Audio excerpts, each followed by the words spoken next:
ప్రియమైన వారలారా, ప్రభువైన యేసుక్రీస్తు నామములో ఈ యొక్క ఉదయకాల సమయాన మీ అందరికీ నా హృదయపూర్వక వందనాలు తెలుపుకుంటున్నాను.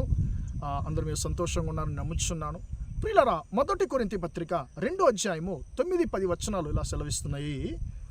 దేవుడు తమ్మును ప్రేమించు వారికి ఏవైతే సిద్ధపరచునో అవి కంటికి కనపడలేదు, చెవికి వినపడలేదు, మనుష్య హృదయముకు గోచరము కాలేదు. కానీ మనకు దేవుడు తమ ఆత్మ వలన వాటిని బయలుపరచను అనేటువంటి మాటను ఇక్కడ చదువుతున్నామండి.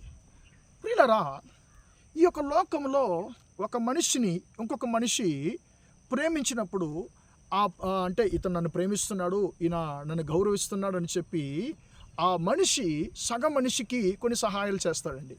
ఇప్పుడు ఒక మనిషి తను ప్రేమించేటువంటి ఇంకొక మనిషికి మంచి కోరుకుంటాడు అంటే ప్రియులారా, దేవుడు తను ప్రేమించేటువంటి వారికి ఆయన ఎంతగా మేలు కోరుకునేటువంటి దేవుడు అండి. ఇక్కడ దానిని గూర్చే ఈ యొక్క వచనాలు మాట్లాడుతున్నాయి.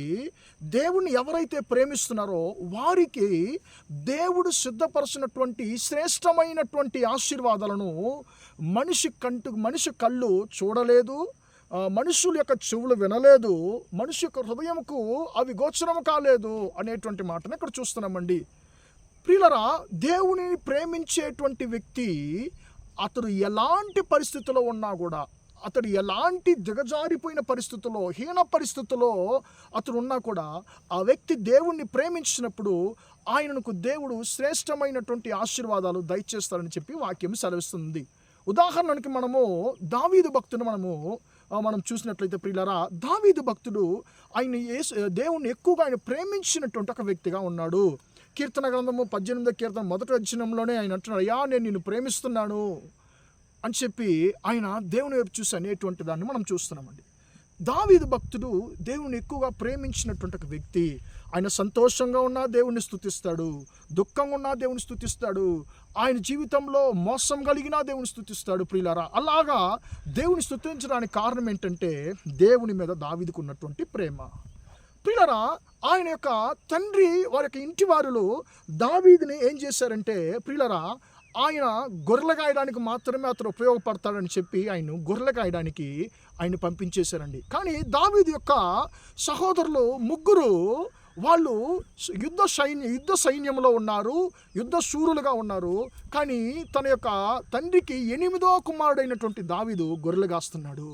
ప్రియులారా, అప్పుడు మనుషుల యొక్క దృష్టిలో దావీదు ఎలాంటి వాడంటే ఉపయోగపడనివాడు, గొర్రెలు కాయడానికి మాత్రమే అతను ఉపయోగపడతాడు, హీనమైనటువంటి వాడు, తక్కువ చూపు చూడబడినటువంటి వాడు దావీదు. కానీ దావీదు దేవునిని ప్రేమించాడు కాబట్టి ప్రియులారా, దేవుడు దావీదుకి మహాశ్రేష్టమైనటువంటి ఆశీర్వాదాన్ని ఆయన ఉంచి ఉన్నాడు. అదేంటి? గొర్రెల కాపరైనటువంటి దావీదును సింహాసనములో రాజుగా ఆయన కూర్చొని పెట్టాలని చెప్పి దావీదు కొరకు దేవుడు ఇశ్రాయేలు సింహాసనాన్ని సిద్ధపరిచి ఉన్నాడండి.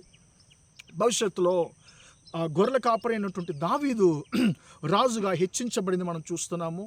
ఒక రాజుగా అందరూ చూసి భయపడేటువంటి ఒక గొప్ప రాజుగా దావీదుని దేవుడు హెచ్చించాడు. కారణం ఏంటంటే దావీదుకి దేవుని మీద ఉన్నటువంటి ప్రేమ అండి. ఆయన అన్ని పరిస్థితుల్లో కూడా దేవుణ్ణి ప్రేమించడం ఆయన వదిలిపెట్టలేదు ప్రియులారా. కాబట్టి మీరు కూడా ఒకవేళ మనుషుల ద్వారా త్రోసివేయబడుతున్నారా, తిరస్కరించబడుతున్నారా, మనుషుల ద్వారా తక్కువ చూపు చూడబడుతున్నారా, మీరు దేవుని మాత్రం ప్రేమించండి, యేసయ్యను మాత్రం ప్రేమించండి. యేసయ్యను ప్రేమించడం మాత్రం వదిలిపెట్టకండి. ఆయనను ప్రేమించే వారికి ఆయన శ్రేష్టమైనటువంటి ఆశీర్వాదాలు ఇచ్చేటువంటి దేవుడు. గొర్రెల కాపరైనటువంటి దావీదుకు సింహాసనాన్ని దేవుడిచ్చాడు. కాబట్టి నీ జీవితంలో కూడా నేను తక్కువ చూపు చూస్తున్నారేమో ప్రియమైన దేవుని బిడ్డ, నీ యొక్క ఇంటి వారే నిన్ను తక్కువ చూపు చూస్తున్నారేమో, నీ తోడబుట్టిన వారు తక్కువ చూపు చూస్తున్నారేమో, నీ బంధువులు నిన్ను చాలా తిరస్కరిస్తున్నారేమో, నిన్ను హీనంగా నడిపిస్తున్నారేమో. దేవుడు అంటున్నాడు, నా కుమారుడు నా కుమార్తె నువ్వు భయపడొద్దు, నువ్వు నన్ను ప్రేమిస్తున్నావు కాబట్టి ఖచ్చితంగా నేను నీ కొరకు శ్రేష్టమైనటువంటి ఆశీర్వాదాలు సిద్ధపరిచి ఉన్నాను, తగిన సమయానికి నేను హెచ్చిస్తానని చెప్పి దేవుడు అంటున్నాడు. కాబట్టి ధైర్యంగా ఉందామండి, మనం దేవుని ప్రేమిద్దామండి, యేసయ్యని ప్రేమిద్దామండి.